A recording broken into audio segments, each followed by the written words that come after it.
Jadi kalau kemudian dikatakan bahwa Isra dan Mi'raj seperti mengurangkan beban yang berat yang beliau hadapi, benar. Salat. Nah, kalau kita mau ambil hikmah, apa peran salat itu? Salah satu itu, kalau bari ena baban, ndak curhat orang ke manusia tu. Salat. Di salat itu seperti meringankan beban kita. Dan Mi'raj seperti memberikan suatu kesempatan kepada Nabi untuk melihat bahawa perjalanan berat yang beliau lalui itu tidaklah seberat yang diceritakan orang.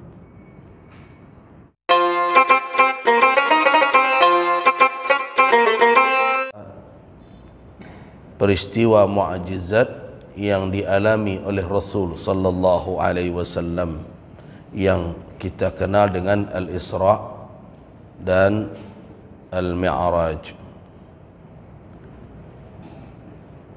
Ketika kita berbicara Isra dan Mi'raj, ada beberapa poin penting yang harus kita fahami terlebih dahulu.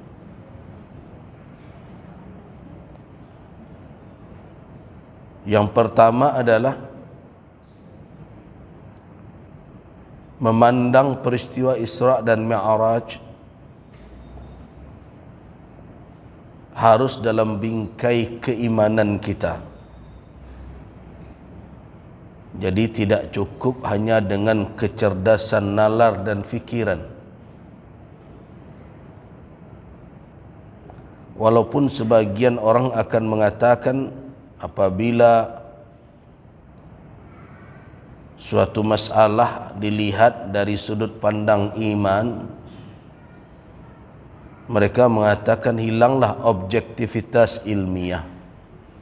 Itu kata mereka. Sehingga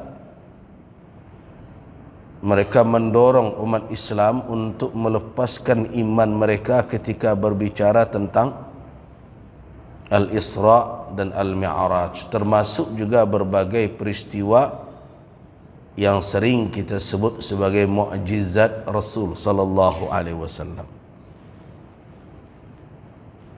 Mereka katakan bahawa objektivitas ilmiah baru bisa terwujud kalau seseorang itu melepaskan kecenderungan-kecenderungan emosional. Teori itulah yang dikembangkan oleh orientalis, mereka-mereka yang mendalami peradaban di timur ini, karena mereka menganggap bahawa apa yang menjadi keyakinan kita mereka sebut dengan mitos.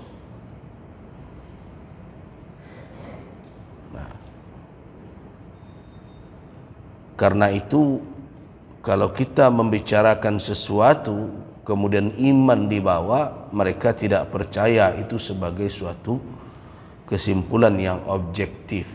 Nah, yang sangat mengkhawatirkan teori berfikir seperti itu dimasukkan ke dalam perguruan-perguruan tinggi kita umat Islam.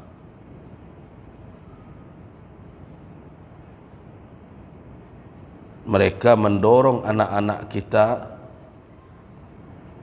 untuk mengkeragui terlebih dahulu objek yang akan mereka kaji. Kata mereka, begitulah berfikir kritis. Ragu baru yakin. Cuma di dalam kenyataannya tidak sedikit dari ragu tapi tidak yakin-yakin.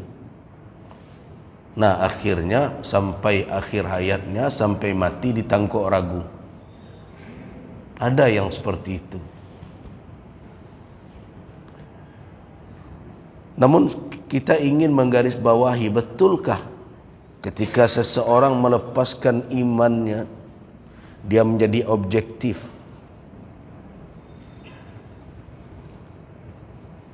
Saya termasuk yang sudah lama mengatakan itu tidak benar. Dan saya termasuk juga yang mengkeragui para peneliti dari barat yang meneliti tentang Islam, tentang peradaban di timur yang dikenal dengan orientalis itu objektif. Kenapa? Karena di dalam pandangan kita terkait dengan Islam itu manusia hanya dalam keadaan dua saja, mengimaninya atau mengingkarinya, mukmin dia atau kafir. Kalau mereka tidak mau memakai iman kepada Islam sebagai landasan untuk mengkaji, ya sebaliknya apa yang mereka pakai? Kekufuran. Kekufuran itu tidak pernah mendorong orang untuk bersikap adil, apalagi dalam perkara yang tidak kasat mata. Jadi kalau mereka katakan bahwa umat Islam tidak objektif melihat berbagai ajaran mereka karena landasan iman, sebaliknya kita juga bisa mengatakan saudara tidak objektif melihat ajaran Islam karena landasan kufur. Ya sama saja. Cuma sekarang masalahnya adalah ketika banyak dari para sarjana kita yang belajar ke sana, mau tidak mau ikut mereka. Kenapa? Karena di balik keterlibatan itu ada beasiswa dan berbagai macam, itu saja masalahnya sekarang. Nah, karena itu kita akan katakan bahwa melihat peristiwa seperti Isra dan Mi'raj tidak boleh melepaskan iman. Kenapa? Karena kalau kita mengandalkan nalar fikiran kita, kita tahu bahwa dia memiliki ruang yang ada batas-batasnya. Jadi akal ini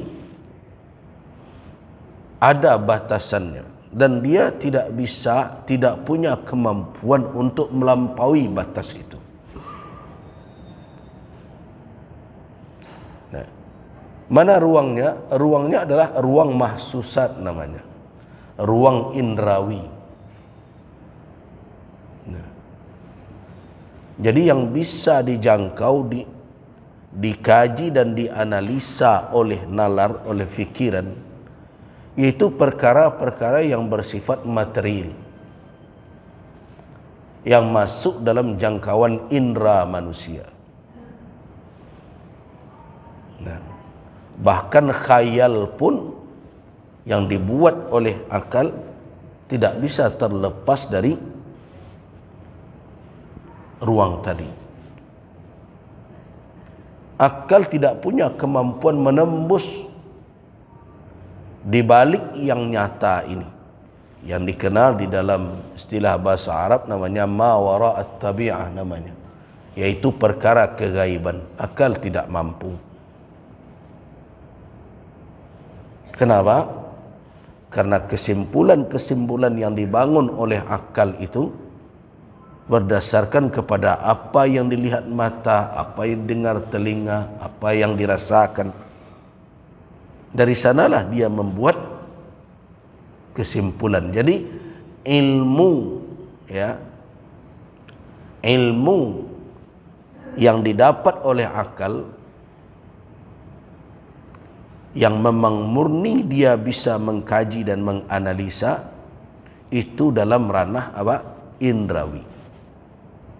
Yang di luar indrawi, akal menyerah.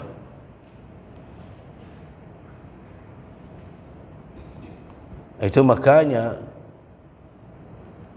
ketika akal manusia dahulu mencoba menerobos perkara kegaiban, menggambarkan tentang ketuhanan, lahirlah berbagai keyakinan tentang Tuhan itu yang jauh dari hakikat sebenarnya. Coba lihat Tuhan-Tuhan orang Yunani bagaimana? Yang berkelahi sesama mereka, yang bermasalah dengan istrinya, yang heboh dengan anaknya. Tuhan begitu. Kenapa? Karena akalnya bisa menggambarkan sesuatu itu berdasarkan kepada yang nyata ini. Jadi karena itu manusia harus mengakui bahwa akal itu punya peran terbatas. Jadi kepala otak awak dan segadang pinang senyawa kau tak bisa dibawa untuk menerawang di luar batas kemampuan. Nah, selagi akal itu dipakai dalam ruangannya, dalam lapangannya, dalam ranah dia itu, akal itu sehat. Abang kok banyak orang sakit akalnya kini karena lah melompek dari kemampuan itu. Coba bayangkan kalau orang lama-lama berfikir atau mungkolai kolah kayu awak ko rasaki ko berbagai macam terlalu jauh bakarajo tidak, mapo tidak, menghayal lama-lama tak sampai sebulan itu bantang ke gaduh itu. Karena ada perkara-perkara yang di situ akal tidak punya daya. Nah, apalagi perkara-perkara yang terkait dengan peristiwa keghaiban. Nah, disinilah peran dan fungsi iman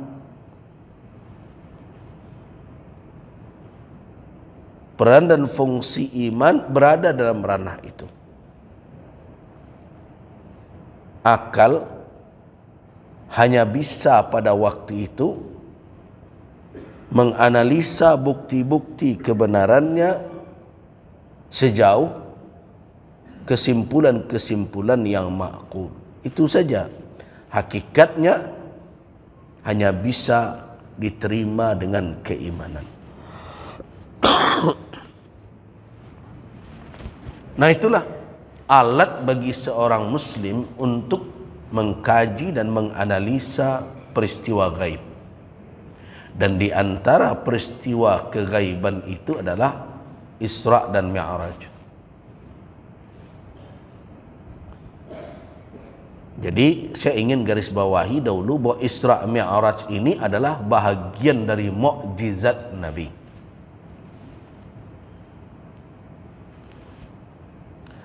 Jadi Isra dan Mi'raj ini adalah bahagian dari mukjizat Rasul. Jadi kalau kita sudah berbicara mukjizat, siapa yang berperan dalam masalah mukjizat? Allah Subhanahu wa taala. Nah, Allah Subhanahu wa taala. Bukanlah Rasul itu, bukanlah Nabi, termasuk perkara karamat. Kenapa? Karena walaupun dengan berbagai redaksi yang muncul dari penjelasan ulama tentang mukjizat atau tentang karamah, tapi maknanya bisa dikatakan satu, bahwa mukjizat itu adalah amrun khariqun lil adati, perkara yang tidak sesuai dengan adat kebiasaan, ya, di luar dari itu. Siapa yang memberlakukannya? Ajrah Allah. Nah, jadi mukjizat itu ajrah Allah, diberlakukan oleh Allah Subhanahu wa taala. Kalau mukjizat pada siapa? Melalui tangan nabinya dan rasul. Tapi siapa yujriha? Siapa yang memberlakukan mukjizat itu adalah Allah, bukan Rasul. Nah, begitu juga karamah. Karamah itu yujriha Allah. Allah berlakukan kepada siapa? Para aulianya.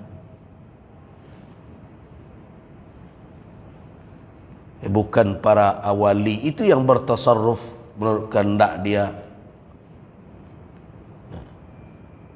Tetapi Allah Subhanahu wa taala yang memberlakukan sesuai dengan qudrah dan iradahnya. Itu konsepnya mukjizat itu. Nah, dari mana kita berkesimpulan dasar? Sebab ini mendasar dahulu sebelum kita bicara tentang berbagai peristiwa dan sebagainya. Kita ambil dari firman Allah itu sendiri. Jadi bukan kita karang, kita duga-duga, tidak. Coba bapak-bapak dan ibu-ibu perhatikan surat Al-Isra itu.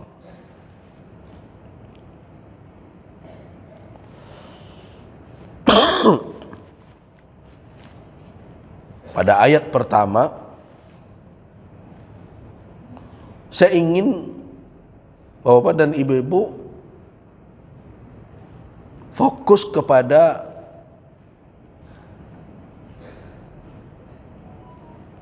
ada 3 poin di pangkal ayat tersebut, yaitu subhanalladzi asra bi'abdihi. Di situ saja dulu. Subhanalladzi asra bi'abdihi. Di situ ada kata subhana. Di situ ada kata alladzi asra. Kemudian di situ ada kata bi'abdihi. Nah, kita tahu bahwa kata subhana dan subhana muncul di dalam Al-Quranul Karim banyak sekali, ya. Dengan tujuan untuk apa? Tujuan untuk menyingkirkan segala noda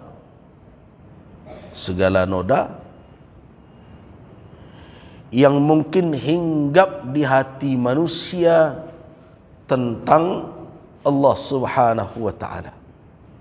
Allah tidak ternoda dengan keyakinan manusia. Perlu diingat, Allah tidak terjangkau oleh keyakinan manusia yang rusak. Jadi kalau ada manusia yang berkeyakinan Tuhan beranak, Tuhan punya istri, ada yang berkeyakinan Tuhan lemah, letih, berbagai macam, tertidur, lalai, keyakinan itu tidak menodai Allah. Perlu diingat itu. Tapi menodai apa? Menodai iman orang itu. Nah, jadi kalau dikatakan bahawa kata subhana adalah kalimat tanazzahallahu, Allah Subhanahu wa ta'ala maha suci dari segala apa yang dilekatkan, yang dituduhkan, yang didakwakan oleh manusia yang tidak layak dengan Allah Subhanahu wa ta'ala, bukan bermakna Allah itu ternoda karena apa? Karena kepercayaan manusia yang rusak. Tidak. Jadi yang rusak, yang ternoda apa? Keimanan manusia itu sendiri. Jadi jangan dikatakan ketika ada manusia mengatakan innallaha salisun salasa, Allah itu adalah salah satu oknum dari 3, terus Allah menjadi rusak karena itu. Tidak.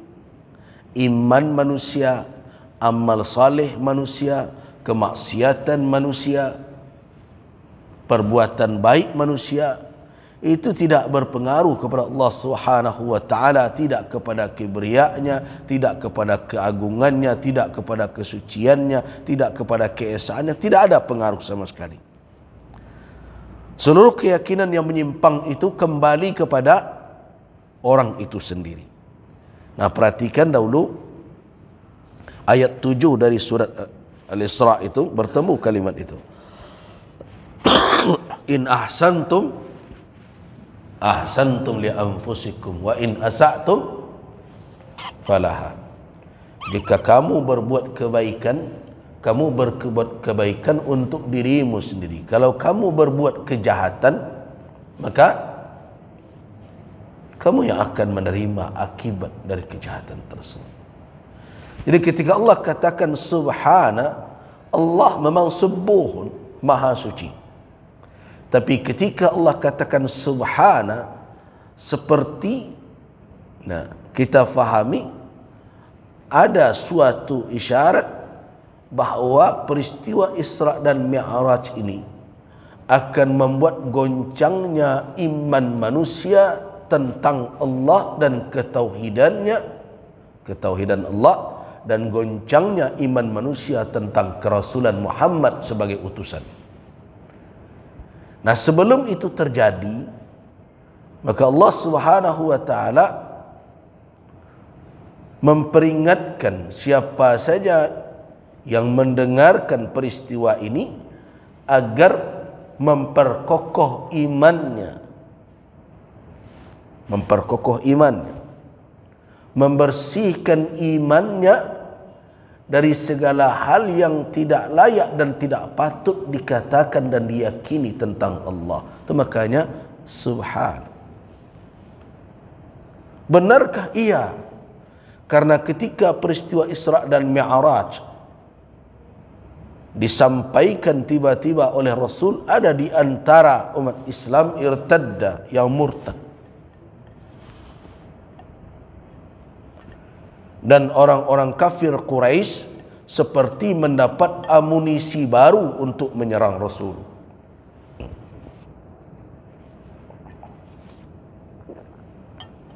Nah, jadi subhana itu menjadi perhatian penting bagi kita. Kenapa Allah iftataha, membuka ayat itu dengan kata subhana tersebut. Kemudian ketika kita berbicara tentang kalimat asra, para ahli bahasa mengetahui ini. Kata asra adalah fi'il yang membutuhkan kepada fa'il, suatu perbuatan yang membutuhkan siapa pelakunya, ada subjeknya. Subjeknya tersuruh, tidak tertulis, yaitu huwa, dia. Kembali ke mana? Kepada kata alladhi, yang merupakan isim mausul. Jadi karena itu maha suci dia yang telah memperjalankan. Siapa dia itu? Tidak ada perbedaan pendapat ahli tafsir bahwa dia yang dimaksud satu-satunya yang berhak untuk dikatakan sebagai yang maha suci, subuhun quddus, huwallah, adalah Allah Subhanahu wa ta'ala. Jadi karena itu maha suci Allah yang telah memperjalankan dia. Jadi dia, siapa yang memperjalankan? Adalah Allah Subhanahu wa ta'ala. Berarti yang menjadi subjek di sini adalah Allah Subhanahu wa ta'ala. Nah, kemudian baru datang kata bi'abdihi asrabi. Asrabi, di dua kata itu, huruf yang menyambung dengan kata kerja tadi itu ada objek. Jadi kata asra yaitu membutuhkan objek dengan huruf B itu. Berarti di sini kata abdun adalah objek dari kata asrabi. Jadi sebenarnya dari kalimat ini sudah bisa kita fahami bahwa yang melakukan perbuatan ini adalah yang maha suci. Ialah dengan kudrah dan iradahnya yang menjalankan peristiwa ini dalam bentuk memperjalankan hambanya. Hambanya di sini adalah objek. Artinya apa? Hamba di sini berada dalam keadaan pasif, menerima saja. Mau diantar kemana, mau dibawa kemana. Nah, berarti seluruh perbuatan yang terjadi pada peristiwa Isra dan Mi'raj ini, muaranya, hulunya dari mana? Dari Allah Subhanahu wa ta'ala. Ialah yang memutuskan, menentukan, melaksanakan perjalanan ini. Sedangkan Rasulullah sallallahu alaihi wasallam berada pada posisi sebagai objek yang diperjalankan. Nah, sebenarnya ayat sudah menjawab. Nah, dari sanalah kita tahu bahwa ini adalah perkara mukjizat. Bukan perkara sunnatullah atau perkara kebiasaan yang rutin. Karena itu kalau kita bahas Isra dan Mi'raj dalam konsep adat kebiasaan, maaf, dalam konsep sunnatullah, hukum sebab akibat, sebagaimana sebagian orang yang menyaksikan, bagaimana itu perjalanan sejauh itu tengah malam dengan kecepatan seperti itu, mana kuat fisik seorang manusia berhadapan dengan hambatan berbagai macam. Kalau tidak percaya, kalau kecepatan seseorang terbang sampai sekian ratus kilometer per jam, apa sanggup fisik manusia memikul itu? Jelas tidak. Kalau anda tidak percaya, sekali-sekali coba buka pintu pesawat untuk meludah keluar. Saya tidak sanggup. Nah, bantahan-bantahan seperti itu terkesan rasional, masuk akal, tetapi tidak pada tempatnya. Kenapa dikatakan tidak pada tempatnya? Karena kalau kita berbicara begitu, berarti kita berbicara tentang sunnatullah, berbicara tentang hukum sebab akibat yang menjadi kanun, yang menjadi aturan tatanan kehidupan manusia, dan manusia tidak mampu keluar dari itu, tidak mampu. Manusia terikat dengan sunnah, dengan ketentuan Allah di alam semesta ini. Tidak ada manusia yang mampu untuk menonaktifkan sunnah itu. Hanya Allah lah. Nah, bagi Allah Subhanahu wa taala sunnah ini tidak mengikatnya tentu. Jadi jangan dikatakan Allah terikat pula dengan sunnah yang dia buat. Dialah yang berhak mengatur dirinya. Dialah yang menentukan apa yang dia lakukan dengan keinginannya, apa yang tidak dia lakukan. Dan dikatakan fa'alul lima yurid. Begitu keimanan kita. Tapi manusia tidak bisa begitu. Allah bisa saja membuat tatanan di dunia ini tidak berjalan.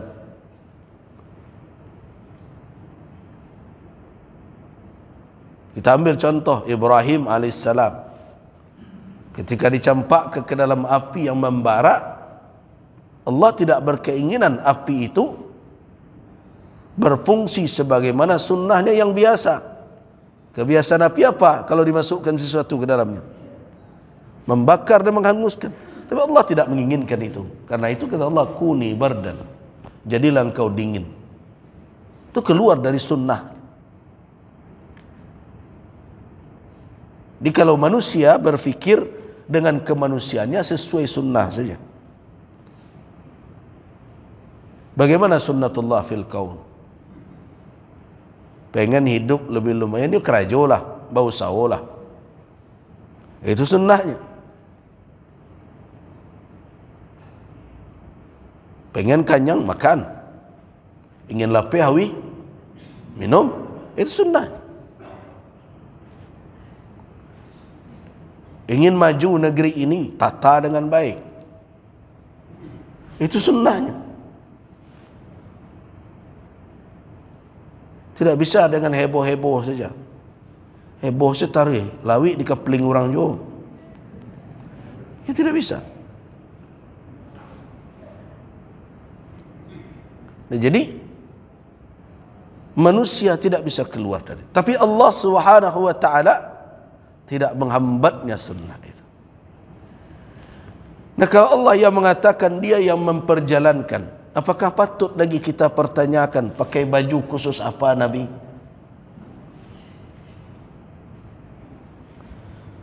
Apakah cocok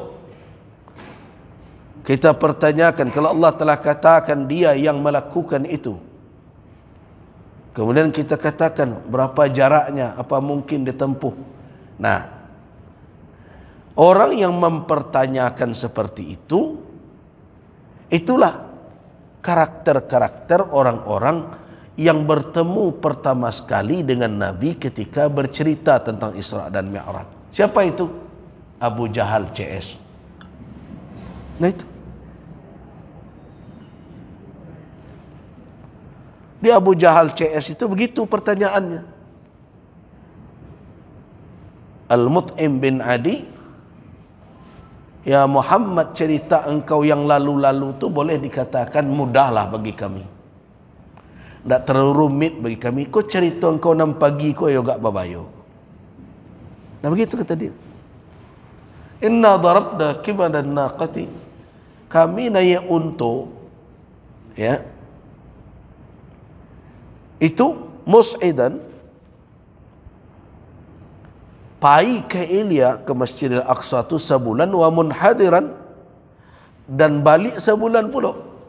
Dan engkau mendakwakan dalam semalam. Assalamualaikum, cerita engkau tak rumit mana, tapi nang kini kau ayah agak parah. Nah begitu kata Mut'im. Nah kenapa Mut'im bin Adi, Abu Jahal dan lain-lain menolak? Karena dia berfikirnya terbatas oleh apa? Oleh mahsusat, perkara indrawi, jangkauan akal sehat, kata mereka, dan termasuk juga sunnatullah. Sedangkan peristiwa tersebut tidak bisa dicerna dengan mempergunakan nalar semata. Nah itulah makanya saya katakan, kalau kita akan mengkaji tentang Isra dan Mi'raj, jangan buang keimanan. Pakai iman kita bahwa ini adalah qudrah dan iradah Allah Subhanahu wa ta'ala yang menginginkan semua ini terjadi. Nah, itu pertama dulu, yaitu tentang hakikat dari Isra dan Mi'raj. Yang kedua, setelah kita fahami bahwa ini adalah mukjizat, ini menunjukkan keagungan Rasulullah sebagai khatamul anbiya wal mursalin, sebagai penutup para nabi dan rasul, di mana Allah Subhanahu wa ta'ala memberlakukan kepada beliau mukjizat yang tidak pernah terjadi pada nabi-nabi sebelumnya. Jadi Isra dan Mi'raj itu tidak terjadi pada nabi manapun selain kepada Rasulullah sallallahu alaihi wasallam.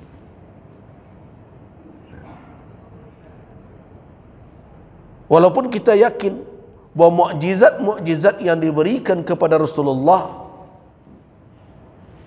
jauh lebih banyak dan lebih dahsyat dibandingkan dengan mukjizat para nabi sebelumnya.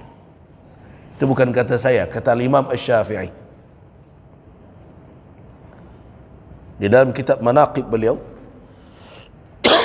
kita baca, ma a'atallahu nabiyyan illa wa a'ta Muhammadan sallallahu alaihi wasallam ma huwa akthar minhu.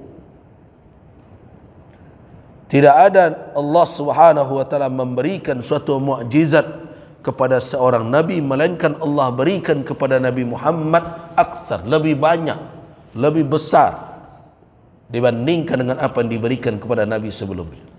Walaupun ini umat Islam sendiri juga tidak memahami kan.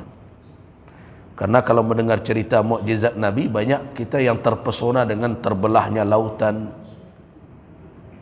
Nah, kita ambil contoh. Kata Imam Syafi'i rahimahullah, faqila lahu, kalau ada yang dikatakan Allah a'ta Isa ibn Maryam ihya al-mauta, Allah memberikan mukjizat kepada Nabi Isa dengan menghidupkan orang mati, iya kan? Menghidupkan orang mati itu pernah hidup enggak? Ya tentu pernah. Kalau enggak mati namanya dia. Menghidupkan orang mati berarti boleh dikatakan dengan izin Allah mengembalikan roh ke jasadnya yang mati tadi. Nah, Rasulullah lebih dahsyat dibandingkan itu. Allah Subhanahu wa taala memberikan kepada nabinya, kepada benda yang tidak ada ruhnya, bisa hidup, bisa berbuat seperti manusia hidup. Apa contohnya? Banyak peristiwa itu terjadi. Salah satunya, ada satu tonggak di masjid Nabi. Sebelum adanya mimbar, biasa dijadikan tempat bersandar dan berpegang oleh Nabi ketika berkhutbah atau memberikan tausiah, mau'izah kepada sahabat. Kemudian diriwayatkan datang seorang wanita berkata, "Ya Rasulullah, saya punya gulam, punya anak Najjar, ahli menjadi tukang kayu. Bagaimana kalau dia buatkan mimbar untuk engkau, tukhatibun nas alaih? Engkau kalau berceramah di atas itu, sehingga kami bisa melihat engkau dari belakang." Nabi, "Insya'ti, kalau engkau mau itu silahkan." Akhirnya dibuatkan mimbar. Ketika mimbar telah terletak di tengah-tengah masjid Nabi, pada posisi mimbar Nabi yang sekarang, bukan berarti mimbar itu mimbar yang dibuat pertama, tidak. Yang sekarang itu tidak ada yang asli peninggalan Nabi di dalam Masjid Nabawi itu, setahu saya, melainkan hanya kubur beliau saja dan kubur sahibai, dua sahabat beliau. Yang lain itu sudah bangunan baru semuanya. Tapi posisinya pada mimbar yang sekarang letakkan. Nah, ketika Nabi tiba saatnya beliau memberikan khutbah, beliau tidak lagi menuju dan bersandar ke batang kurma yang menjadi tonggak masjid tadi. Beliau naik ke mimbar. Ketika baru berada di mimbar, beliau mendengarkan ada tangisan seperti ratapan. Tangis menghibah-hibah bagaikan seorang ibu kehilangan anaknya. Semua mata mencari, ini siapa yang meratap, siapa yang menangis. Nah, setelah dicari ternyata tangisan itu bersumber dari mana? Dari pohon kurma yang menjadi tonggak masjid Nabi, yang selama ini dijadikan oleh Nabi setempat bersandar. Rupanya dia sendiri ditinggalkan oleh Rasul. Rasulullah turun dari mimbar, kemudian memeluk pohon itu. Sehingga diriwayatkan kalau seandainya tidak diusap dan dipeluk Nabi, mungkin dia akan menangis sampai hari kiamat. Nah, posisi tonggak itu sekarang melekat pada mihrab Nabi. Di atasnya tertulis Ustuanah Mukhallaqah di Masjid Nabawi di depan Raudhah.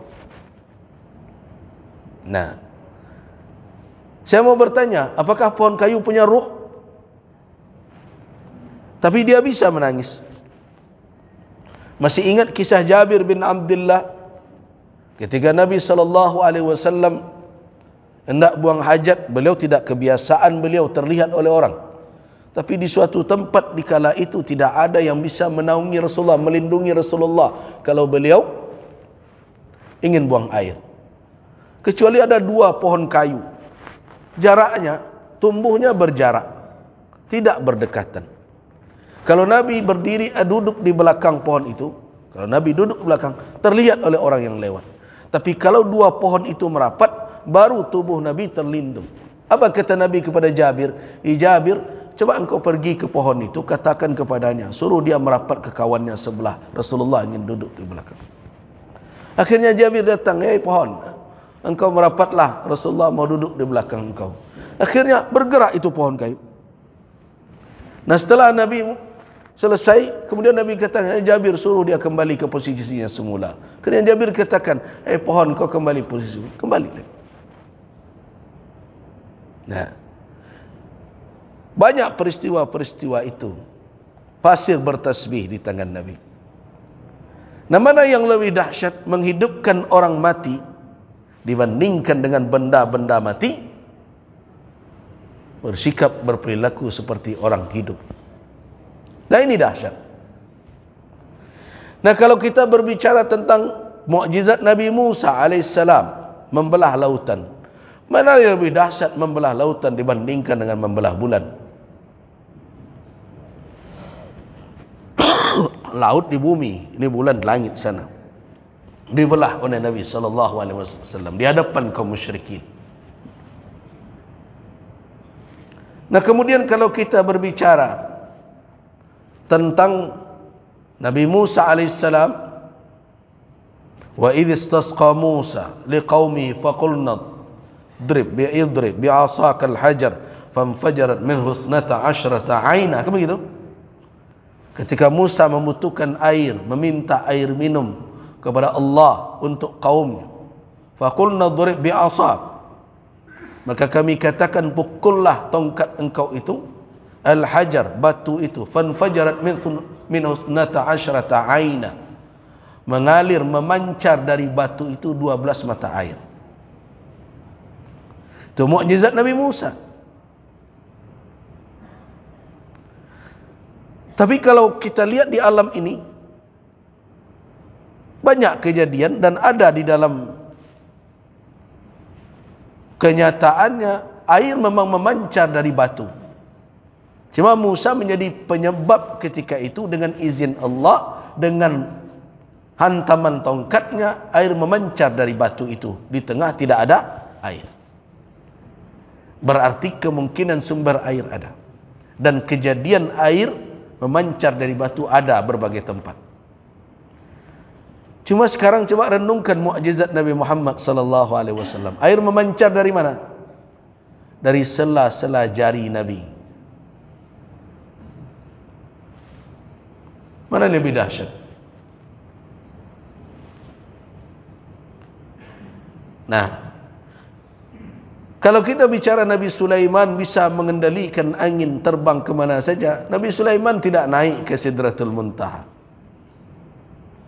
Nah, karena itu Mi'raj Nabi lebih dahsyat dibandingkan dengan mukjizatnya Nabi Sulaiman. Kalau seandainya Nabi Sulaiman kita bandingkan ya, Nabi Sulaiman mendengarkan cerita semut berbagai macam, apakah Rasul juga tidak pernah unta mengadu kepadanya? Masih dalam rangkaian kisah Jabir, ketika pulang ke Madinah, kami berada antara dua kebun kurma yang rapat tumbuhnya, jalan lurus, tiba-tiba dari arah berlawanan ada unta besar yang berlari kencang. Kami khawatir akan ditabrak oleh unta itu, tapi tiba-tiba ketika berada di hadapan Nabi, unta itu berhenti dan sujud, duduk. Rupanya dia mengadu kepada Rasul. Kata Nabi, siapa ini yang punya unta? Datanglah beberapa anak muda mengejar kami, ya Rasulullah. Kenapa? Dia sudah lama kami pakai, badannya sudah gemuk, tidak bisa lagi dipakai, kami ingin menyembelihnya. Kata Nabi, dia mengadu kepada saya tadi, dia tidak mau disembelih, kata Nabi. Nah, itulah mukjizat. Tetapi ketahuilah, semua mukjizat itu bukanlah akbar, bukanlah mukjizat terbesar Rasulullah sallallahu alaihi wasallam. Termasuk Isra dan Mi'raj. Kenapa? Karena seluruh mukjizat, termasuk mukjizat para nabi sebelumnya, berlaku secara temporer. Artinya telah terjadi dan telah selesai. Termasuk Isra dan Mi'raj. Dia sudah terjadi dan sudah selesai. Nah, itulah alasannya makanya ulama dan umat ini bersepakat bahawa mukjizat terbesar Rasulullah sallallahu alaihi wasallam bukanlah membelah bulan, bukanlah memancar air dari jari jemari beliau, bukanlah tadi pepohonan, tumbuh-tumbuhan berbagai macam, Bukan itu. Karena itu sifatnya sementara kejadiannya dan telah selesai. Ada mukjizat Nabi yang tidak berakhir sampai hari kiamat, yaitulah Al-Quranul Karim. Yang dikatakan oleh Rasul, la tanqadi ajaibuhu, yang tidak pernah berakhir keajaiban. Nah, setiap orang meneliti, mengkaji, menelaah, banyak orang terkejut. Kenapa ada begini? Apakah ada waktu? Ya, seperti kisah embriologi. Nah, ilmu tentang kejadian manusia, janin, proses janin di dalam rahim seorang wanita. Tentu masa itu tidak ada USG, tidak ada berbagai macam peralatan untuk melihat perkembangan dari hari ke hari. Tetapi kenapa berita yang disampaikan oleh Al-Quranul Karim tidak bertolak belakang dengan fakta ilmiah yang baru ditemukan oleh orang pada abad ke-20? Kenapa bisa begitu? 14 abad yang lalu. Ini menunjukkan bahawa Al-Quranul Karim tanzil, diturunkan dari Allah yang menjadi pencipta seluruh yang ada ini, pencipta alam semesta. Nah, jadi ketika kita berbicara tentang mukjizat Nabi dalam Isra dan Mi'raj, itu menunjukkan apa? Kemuliaan Rasul, bahkan ketinggian beliau di tengah-tengah para nabi lainnya. Nanti kita bercerita beliau nanti jadi imam para anbiya, para nabi dalam perjalanan Isra dan Mi'raj itu. Itu yang kedua. Nah, kemudian yang ketiga. Yang ketiga, Isra dan Mi'raj dari sisi historis, dari sisi sejarah, tidak ada kesepakatan ulama tentang kapan peristiwa itu terjadi. Tidak ada. Nah, dengan demikian, ketika tidak ada kesepakatan, tidak pada tahun, tidak pada bulan, dan tidak pula pada hari, maka berbagai cerita yang dikembangkan dan dibuat orang tentang tanggal tertentu, amalan tertentu, ibadah tertentu, itu tidak berdasar dari syariat ini.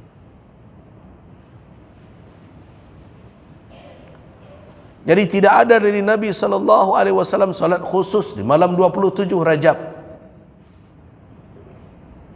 Tidak ada diriwayatkan dari Nabi ada doa tertentu di malam itu, dan tidak ada petunjuk Rasul harus puasa di siang harinya. Riwayat-riwayat yang datang tentang itu keseluruhannya adalah batil, tidak ada dasar.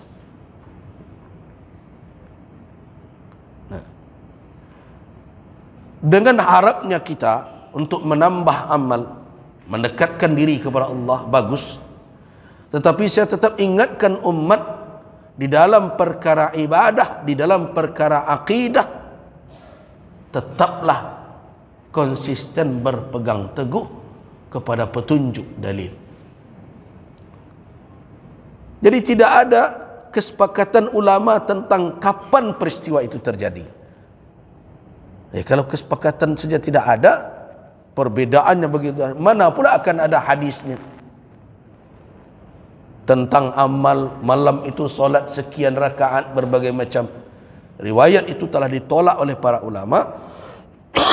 Dan saya ingatkan kepada kaum muslimin, tidak perlu mengamal-amalkan yang demikian. Jadi sama dengan kasus doa menyambut awal tahun, akhir tahun. Nabi saja belum ditetapkan dulu awal dan akhir tahun di masa beliau. Kapan pula beliau akan menunjukkan ada doa khusus akhir tahun, doa awal tahun? Mau berdoa, berdoa saja.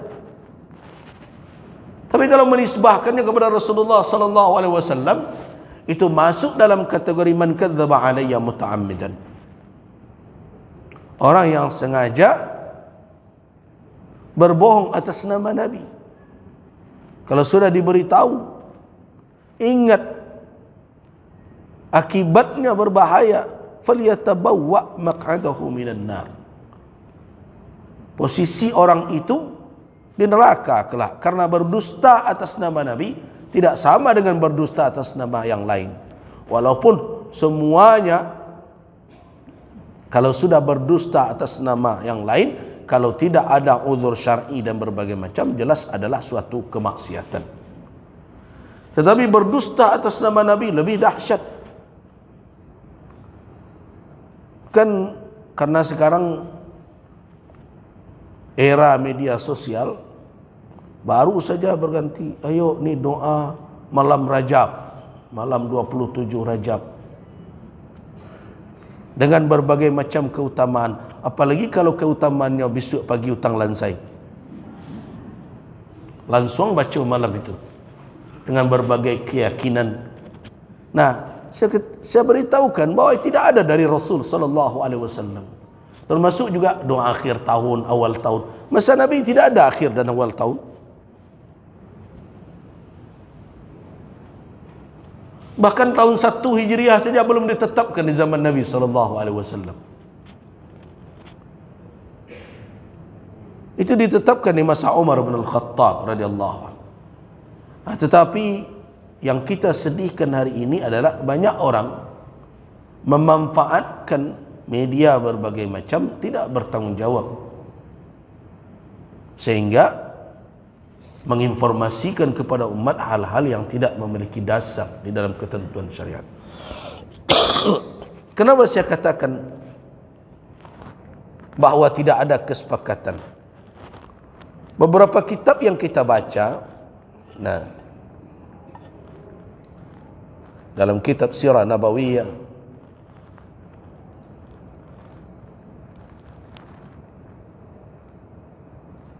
ada lebih kurang ada 6 pendapat tentang kapan terjadinya peristiwa ini.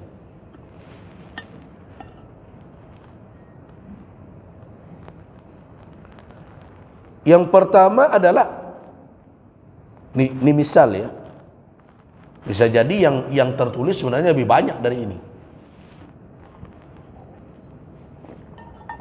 Al-Imam At-Tabari. Imam At-Tabari adalah Syekhul Mufassirin, gurunya para ahli tafsir. Berpendapat Isra dan Mi'raj itu terjadi pada awal pertama kenabian. Jadi fi sanatil lati akramahu Allahu fiha bin nubuwah. Jadi tahun pertama jadi nabi, ketika itulah Isra Mi'raj terjadi. Itu pendapat Al-Imam At-Tabari. Kemudian pendapat yang kedua, bahkan ini dianggap kuat oleh Al-Imam An-Nawawi dan Al-Imam Al-Qurtubi. Beliau katakan bahawa terjadi setelah 5 tahun. 5 tahun beliau diangkat jadi nabi. Setelah 5 tahun diangkat jadi nabi, baru terjadi Isra dan Mi'raj. Berarti di tahun ke-6. Pendapat yang ketiga, nah itu yang populer, terjadi pada 27 Rajab tahun 10 kenabian. Ini bahkan jadi nyanyian 27 Rajab.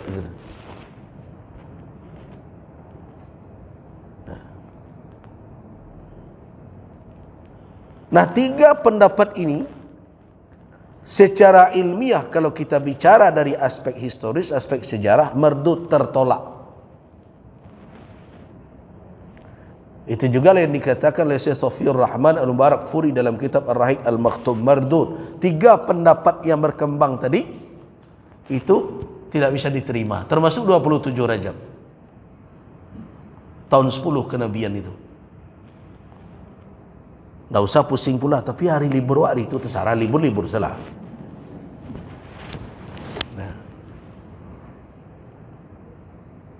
Nah, karena itu kalau kita berbicara tentang perayaan berbagai macam, kan kadang-kadang heboh-heboh perkara apakah bid'ah atau tidak bid'ah. Ya, kalau kita berbicara tentang kegiatan umat ini, saya ingatkan kepada pihak-pihak tertentu agar jangan main sapu rantau saja. Selama ini kan, selama tersebut namanya perayaan, main bid'ah, tidak begitu. Jadi seorang yang akan berfatwa itu biasanya dia memahami terlebih dahulu apa esensi yang dimintakan fatwa. Jadi ketika orang berbicara perayaan, taruhlah mereka sebut perayaan Maulid kah, Isra Mi'raj kah, Nuzul Quran kah. Faktanya yang tidak bisa dibantah di lapangan bahwa mereka tidak sama. Ada orang yang mereka sebut perayaan itu ya pengajian. Pengajian. Mengkaji peristiwa tersebut selesai.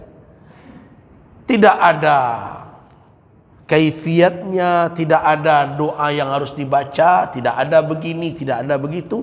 Ya mereka undang dai, mereka minta ceramah, tolong jelaskan kepada kami Isra dan Mi'raj, selesai. Nah mereka menyebutnya itu adalah perayaan Isra dan Mi'raj. Apakah yang seperti ini dibid'ahkan? Ya tentu tidak. Walaupun mungkin penamaannya tidak tepat, itu bukan perayaan. Taruhlah karena dia datang sekali setahun. Ya, tidak ada masalah. Toh bulan puasa, ketika bulan puasa kita bicara puasa, ketika bulan puasa kita berbicara tentang perang Badar, khutbah kita terjadi, kita bicara tentang Al-Quranul Karim karena memang turunnya Al-Quran awalnya di bulan Ramadan. Kalau itu kemudian kegiatan-kegiatan yang bersifat majelis ilmu, kemudian masuk semuanya ditata di bawah label bid'ah, habis kegiatan umat semua. Dia bukan ibadah secara khusus, dia majelis ilmu.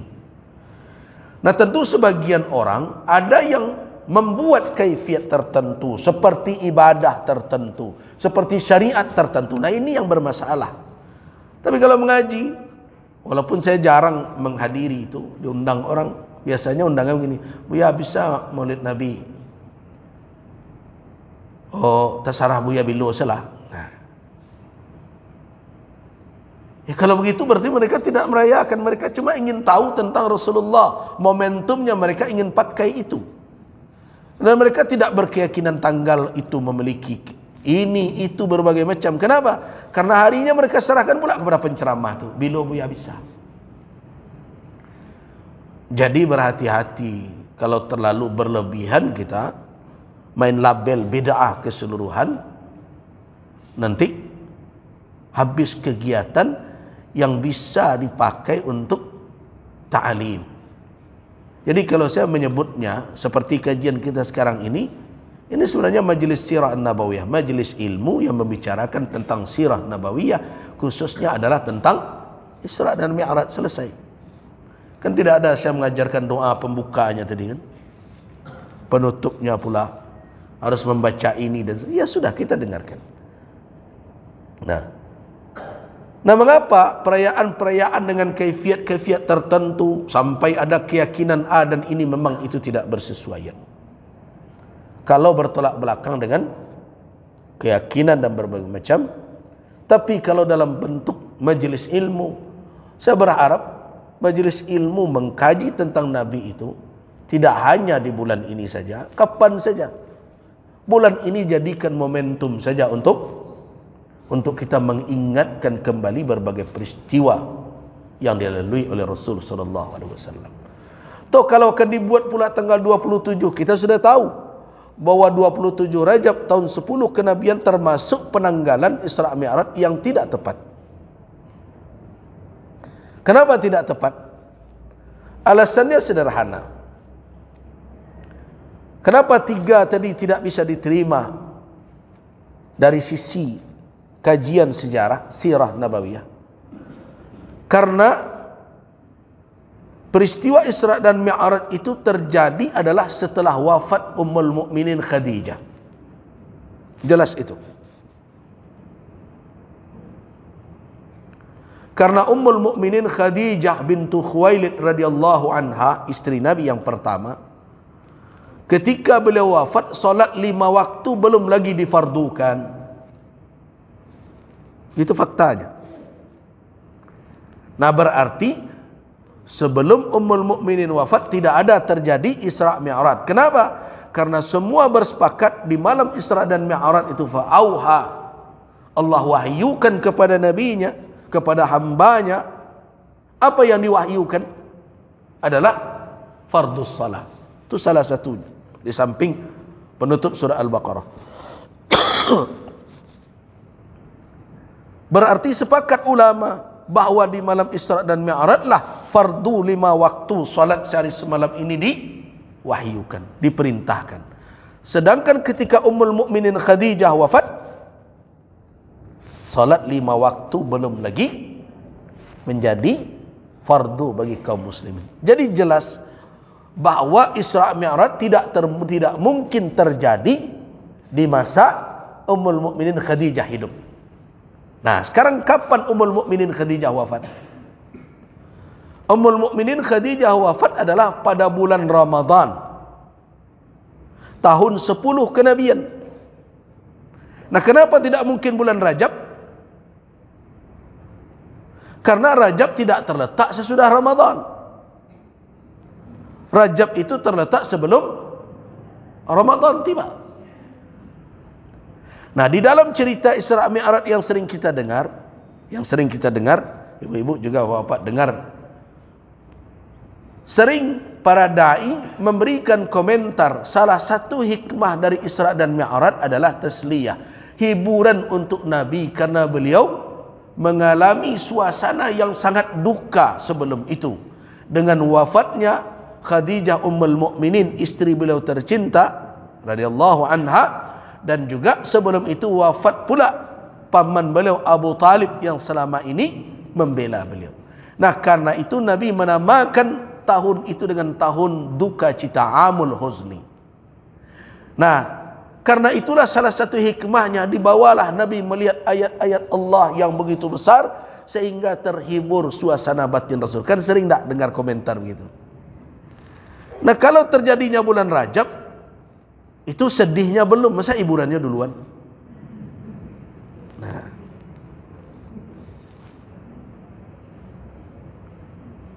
sedihnya bulan Ramadan. Nah, dengan alasan itulah makanya 3 pendapat pertama itu ditolak. Tidak perlu pula diperpanjang. Tu tanggal 27 tu almanak wak merah tu. Nikmati salah merah mana tu. Tapi secara keilmuan kita harus jelaskan bahwa tidak ada kesepakatan ulama tentang kapannya. Tidak pada tahunnya, tidak pada bulannya, dan tidak pula pada tanggalnya. Artinya apa? Selama ini banyak orang mendorong umat untuk mengamalkan ini, membaca ini berbagai macam, dengan sendirinya tertolak amalan tersebut. Jadi kalau ada yang meriwayatkan amal tertentu dari Nabi malam 27 Rajab berbagai macam, itu adalah amalan yang tertolak dan riwayat itu batil. Itu tidak bisa dijadikan sebagai landasan amal. Nah, kemudian ada 3 lagi yang ada kemungkinan tapi tidak ada kepastian. Ada yang berpendapat 16 bulan sebelum hijrah. Nah, ada pula yang berpendapat setahun 2 bulan sebelum hijrah, berarti 14 bulan. Dan ada yang berpendapat setahun sebelum hijrah. Nah, itulah 6. Dari 3 yang terakhir itu tidak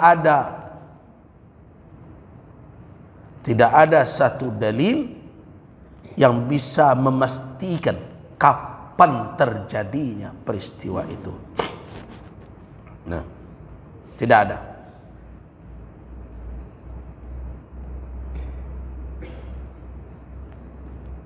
Jadi kalau dikatakan sudah tidak ada dalil yang bisa menjadi dasar untuk memastikan. Kenapa? Karena memang para sahabat tidak mementingkan sebenarnya kapan peristiwanya, karena yang menjadi esensi mereka adalah inti dari peristiwa itu. Ada awak kan indah tanggal 6 Peralu baku itu seremonial.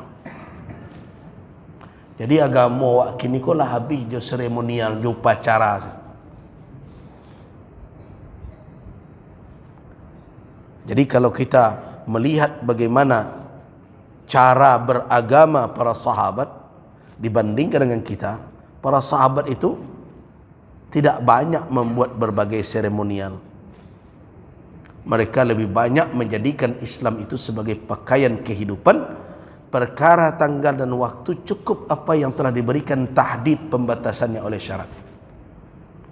Ada awak enggak cara maulid Nabi tiba solat Jumaat nak nampak. Isra Mi'raj datang solat berjamaah hendak tiba.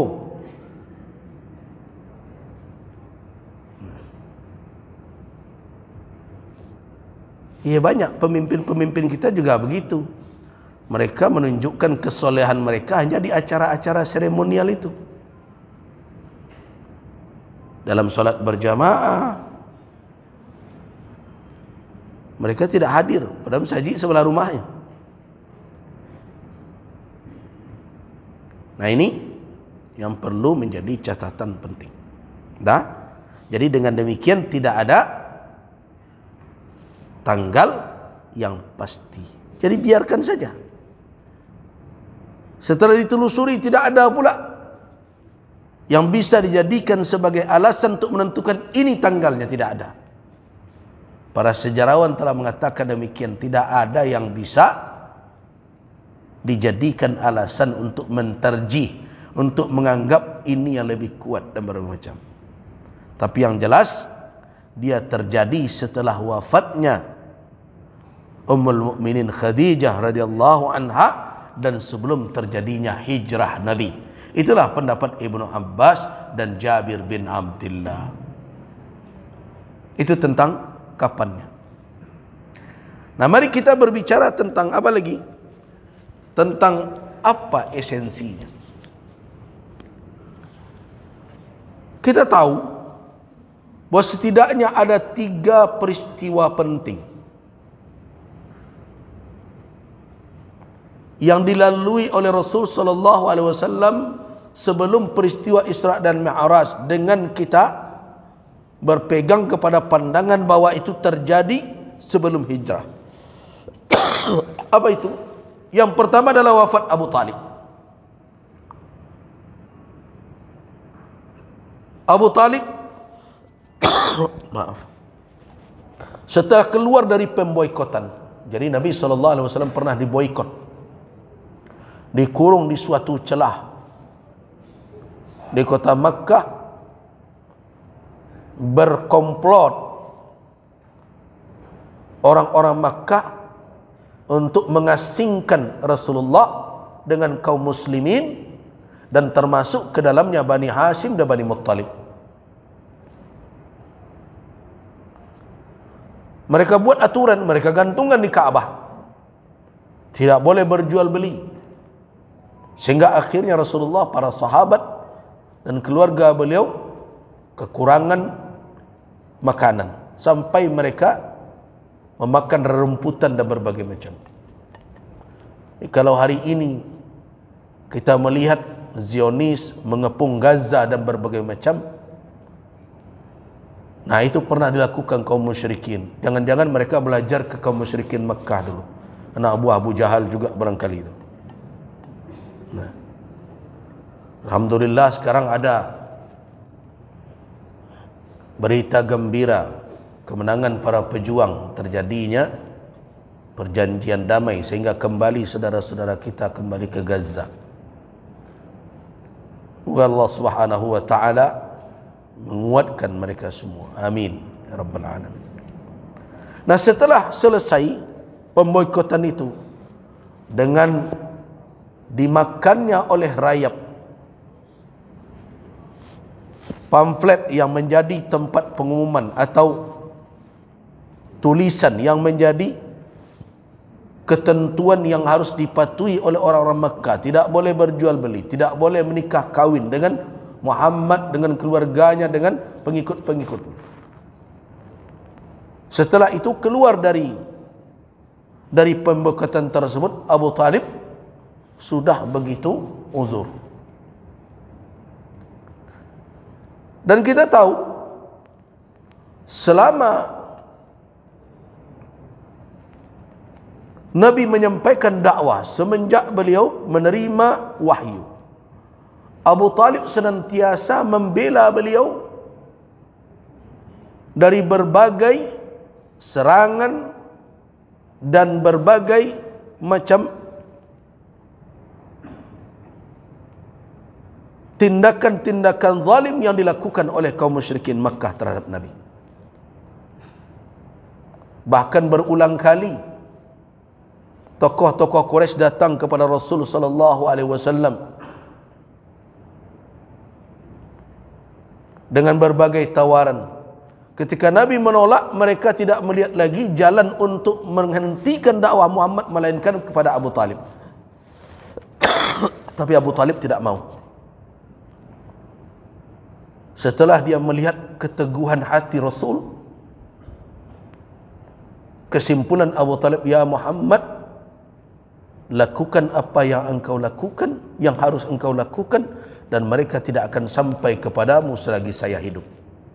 Artinya Abu Talib betul-betul mempertaruhkan dirinya untuk Rasul. Tapi pembelaan Abu Talib itu sebenarnya dasarnya apa? Kalau kita lihat dari sejarahnya, hamiyah, karena hubungan kekerabatan dan tanggung jawab yang ditinggalkan oleh bapaknya Abdul Muttalib. Dan ingat, Abu Talib adalah satu-satunya saudara Abdullah, saudara dari ayah Nabi yang kandung. Yang kandung dengan Abu Talib saja. Yang lain sebapa. Hamzah, termasuk Abu Lahab, termasuk juga Abbas dan lain-lain. Itu sebapa. Tapi yang seibu sebapa Abdullah adalah dengan Abu Talib. Karena itu kepadanya lah dititipkan Rasul Muhammad ketika berumur 10 tahun. Nah, pesan inilah, dan tentu juga adalah pengalaman bagaimana mengasuh Muhammad dengan segala hal, yang siapa saja kalau melihat Rasul dengan hati yang jernih akan melihat ada keistimewaan pada anak ini. Bayangkan Abdul Muttalib merupakan tokoh yang sangat disegani di Makkah. Di Ka'bah itu, di dinding Ka'bah dibuatkan kasur khusus untuk dia duduk. Kalau anak-anaknya datang, tidak ada seorang pun yang berani duduk di kasur itu, tapi melingkar saja di sekitar itu. Tibalah Muhammad ketika kecil, datang dia duduk di sana. Paman-pamannya berusaha untuk menyingkirkannya. Ketika dilihat oleh Abdul Muttalib dari jauh, cucunya disingkirkan di tempat duduk, dia datang, dia ke sana. Jangan kalian jauhkan dia dari tempat duduk. Inna liwaladi hadza, sesungguhnya anakku ini, artinya cucuku ini, lahu sya'nan, akan ada sesuatu yang besar pada dirinya kelak. Jadi sebenarnya siapapun yang melihat Rasul sallallahu alaihi wasallam akan mengetahui bahwa beliau memiliki keistimewaan. Nah, termasuk Abu Talib.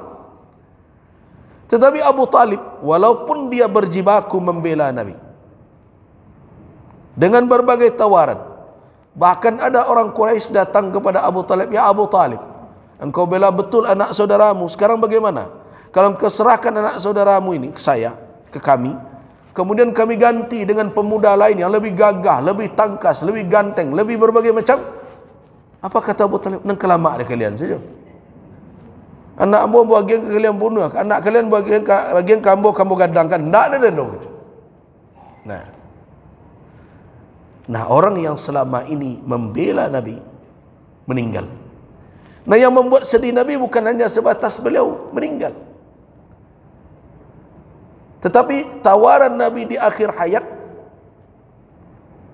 Apa kata Nabi kepada Abu Talib ketika beliau sedang sakaratul maut? Ai'am, wahai paman, Qul la ilaha illallah kalimatun uhajju laka biha indallah. Ucapkanlah la ilaha illallah, satu patah kata itu yang akan saya jadikan sebagai alasan untuk membela engkau kelak di sisi Allah Subhanahu wa taala. Tetapi di samping Abu Talib ketika dia sakaratul maut, ada dedengkot Quraisy, ada Abu Jahal, ada Abu Lahab,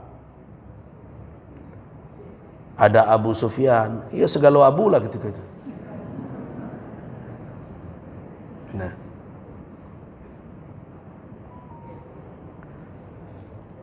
mereka yang terus mengingatkan, membisikkan. Apa bisikan dari tokoh-tokoh Quraisy itu? Atarghabu an millati Abdul Muttalib. Hei, apakah engkau tidak suka lagi dengan keyakinan bapakmu Abdul Muttalib? Apa akan dikatakan orang nanti, wahai Abu Talib? Engkau orang terpandang di tengah kami. Dibisik-bisikkan terus.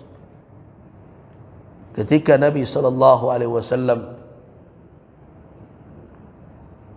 menyaksikan wafatnya paman beliau, walaupun ada riwayat tapi tidak sahih dari Abbas mendengarkan Abu Talib mengucapkan kalimat, kemudian Abbas mendekatkan telinganya, katanya mengucapkan apa yang diinginkan Nabi, tapi Nabi mengatakan lam asma', saya tidak mendengar. Karena itu Nabi mengatakan ketika pamannya wafat dalam keadaan tidak memeluk Islam, wallahi la astaghfiranna lak ma lam unha'an. Saya akan memintakan ampun untuk engkau selama saya tidak dilarang, kata Nabi. Wafat. Bersedih Nabi. Karena walau bagaimanapun tentu beliau ingin paman yang telah berkorban begitu banyak meninggal dalam keadaan husnul khatimah. Husnul khatimah itu didoakan sebelum mati.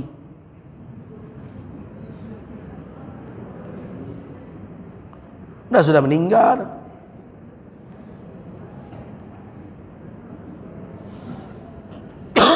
Kini kalau digita orang di grup-grup, waduh saudara awak meninggal, sudah innalillahi wa inna ilaihi rajiun, sudah tu alai innalillahi wa inna ilaihi rajiun, semoga husnul khatimah. Lalu tu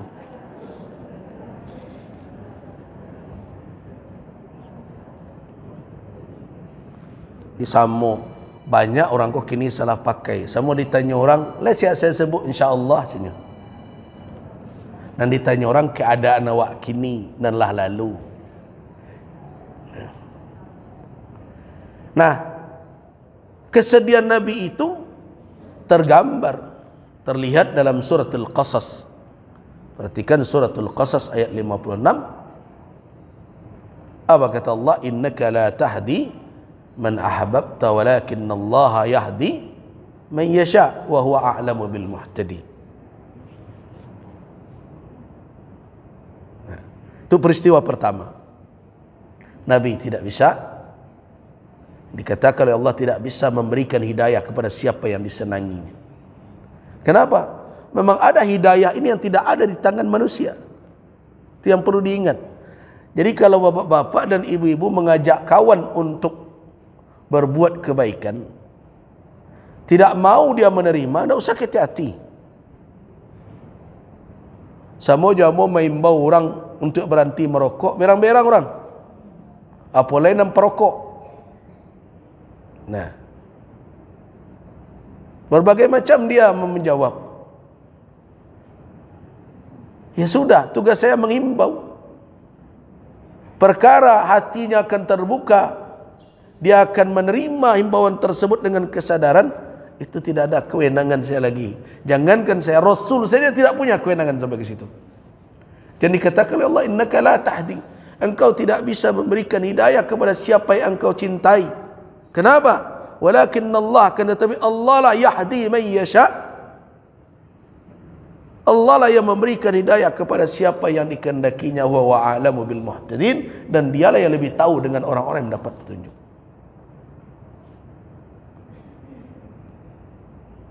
Misalnya kayak ada kajian dulu tentang rokok itu, kemudian oleh surau diangkat lagi, heboh.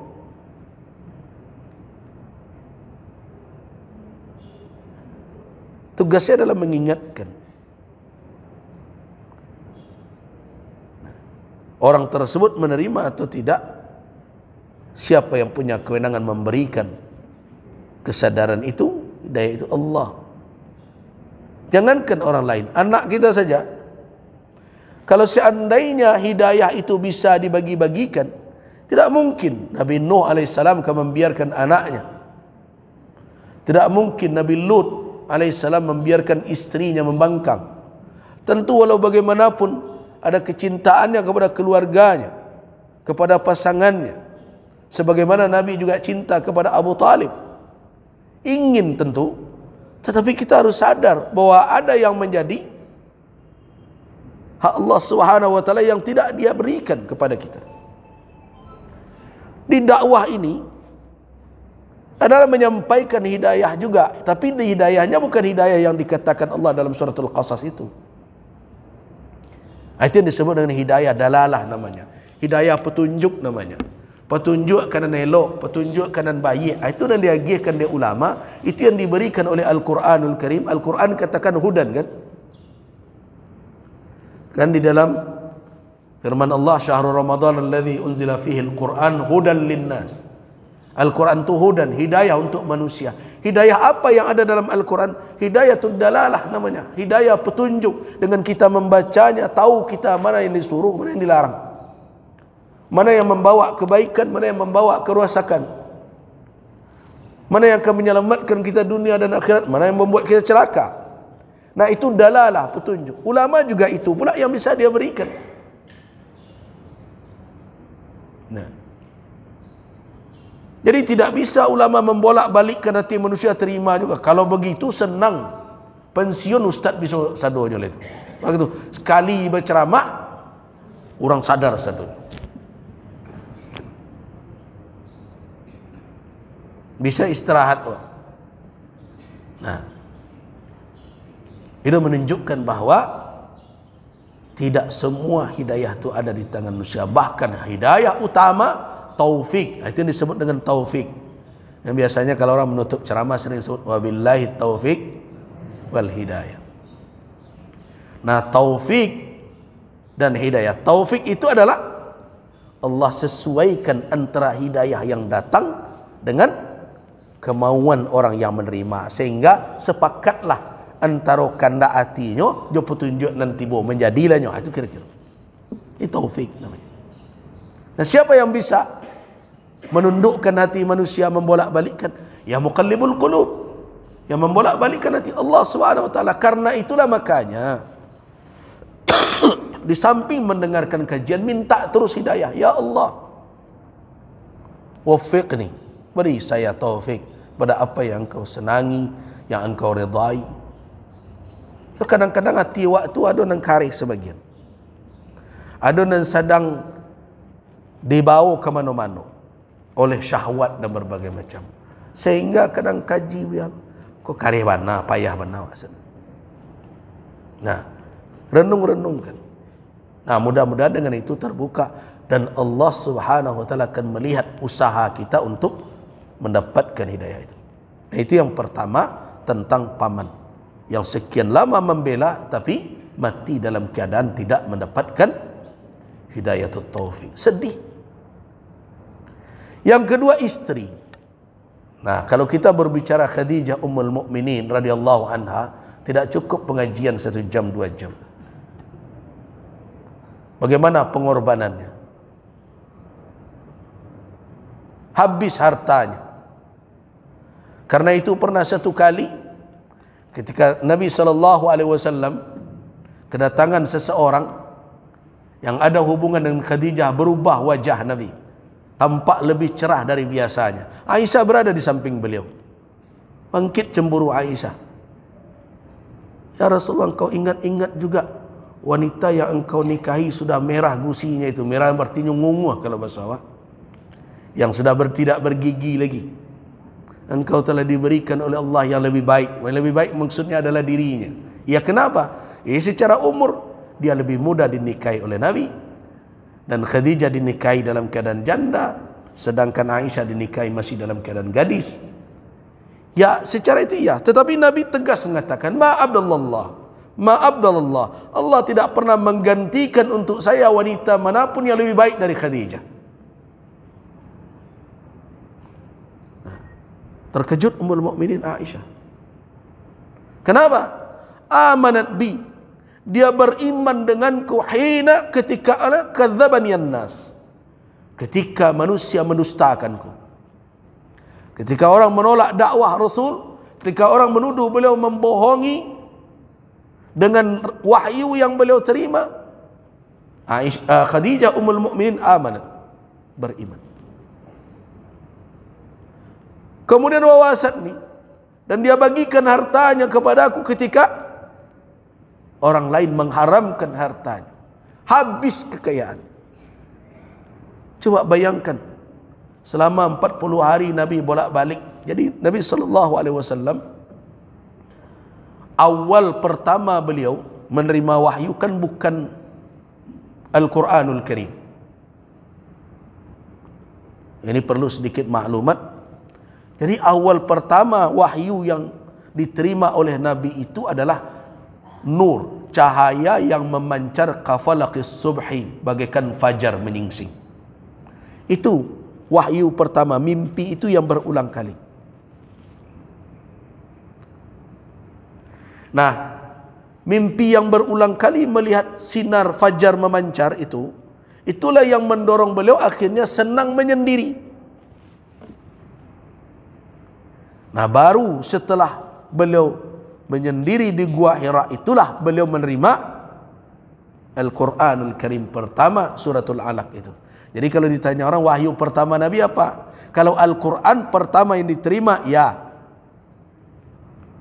Iqra bismi rabbikal ladzi khalaq, khalaqal insana min 'alaq, Iqra wa rabbukal akram alladzi 'allama bil qalam, 'allamal insana ma lam ya'lam. Tapi wahyu pertama yang diterima oleh Nabi apa?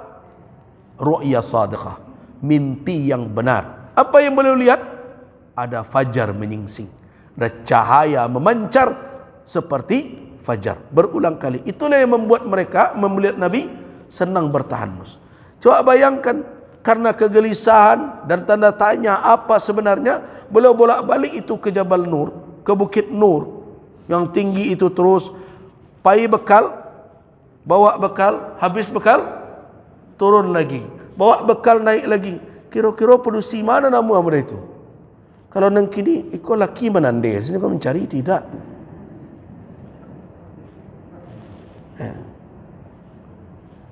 Tapi bagi Khadijah itu tidak ada persoalan. Kenapa? Bagi dia adalah kenyamanan, ketenangan Muhammad adalah segala-galanya.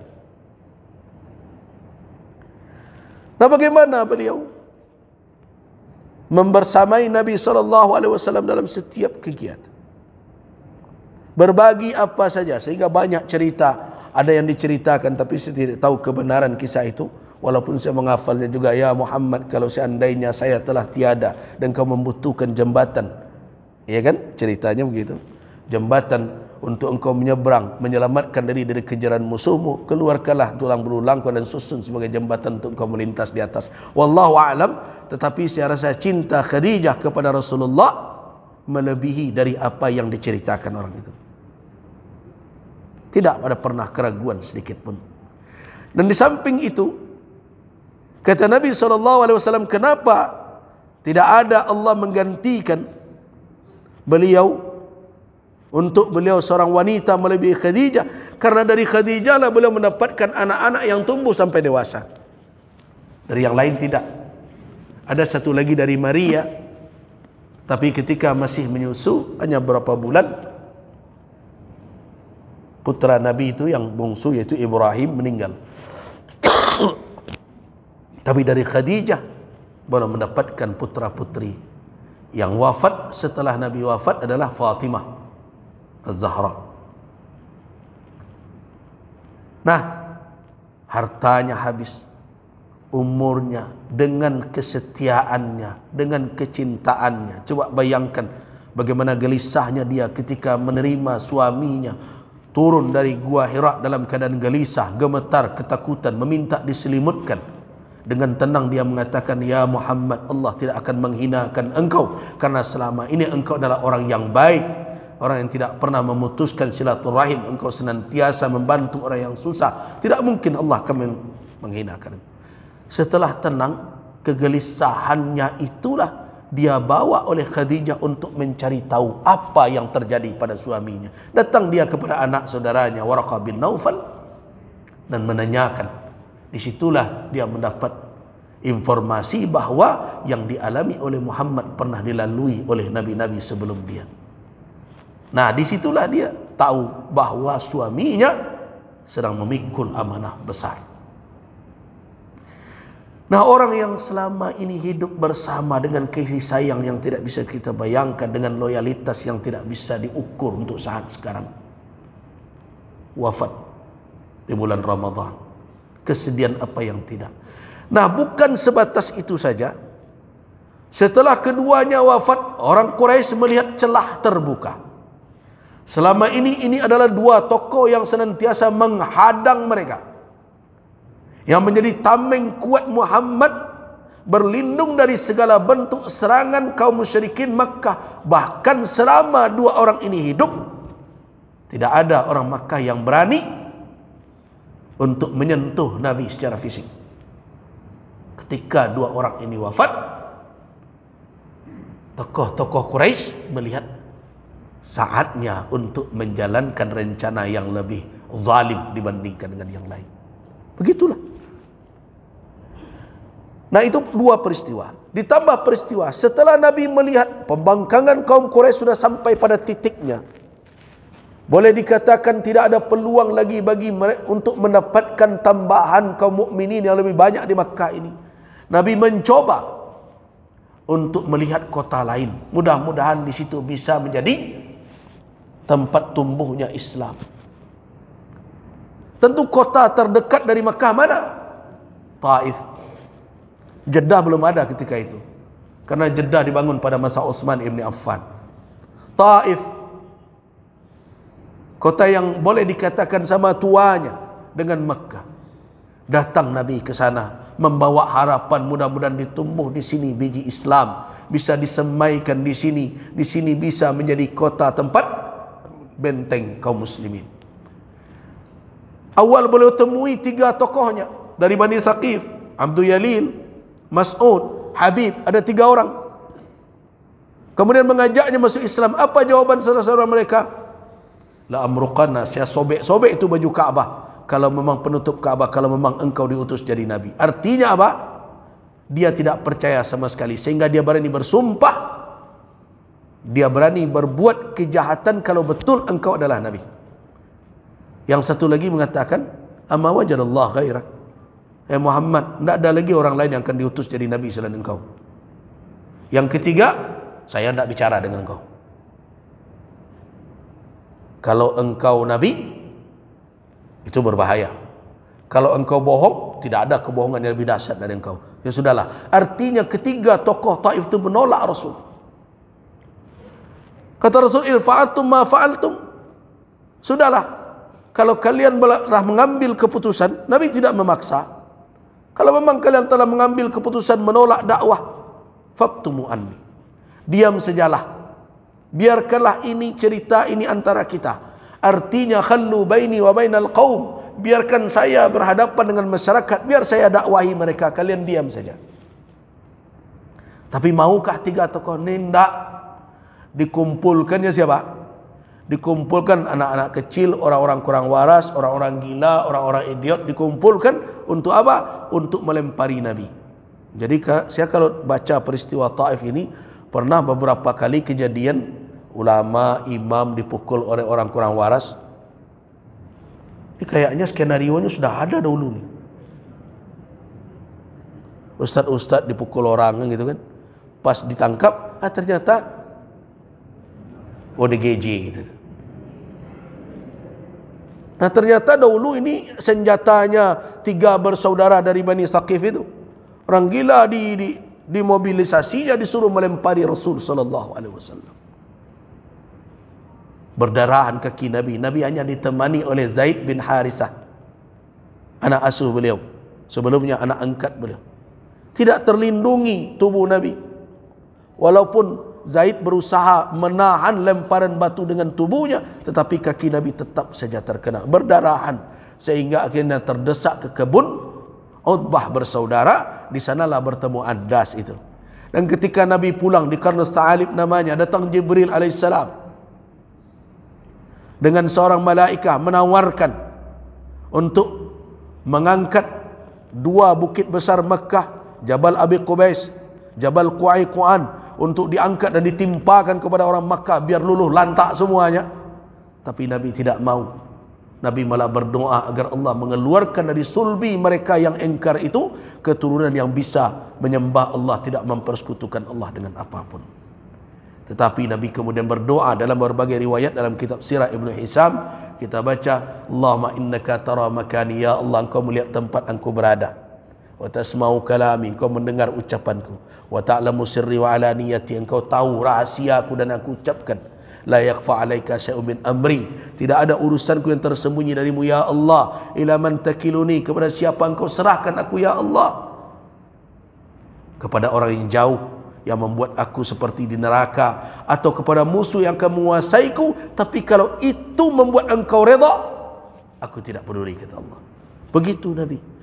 Nah, peristiwa itu, kumpulan dari semua itu, itulah yang mengawali peristiwa Isra dan Mi'raj. Jadi kalau kemudian dikatakan bahwa Isra dan Mi'raj seperti mengurangkan beban yang berat yang beliau hadapi, benar. Ditambah lagi salat. Nah, kalau kita mau ambil hikmah, apa peran salat itu? Salah satu itu, kalau bari ena baban, ndak curhat orang ke manusia tu. Salat. Di salat itu seperti meringankan beban kita. Isra dan Mi'raj seperti memberikan suatu kesempatan kepada Nabi untuk melihat bahawa perjalanan berat yang beliau lalui itu tidaklah seberat yang diceritakan orang. Tidak seperti yang terlihat. Karena banyak lagi yang lebih berat dari itu. Nah, bagaimana meringankan beban yang berat itu? Lihat ayat-ayat Allah. Jalin hubungan dengan Allah. Rasakan kedekatan dengannya. Kau nak bermasalah ke kafe pai.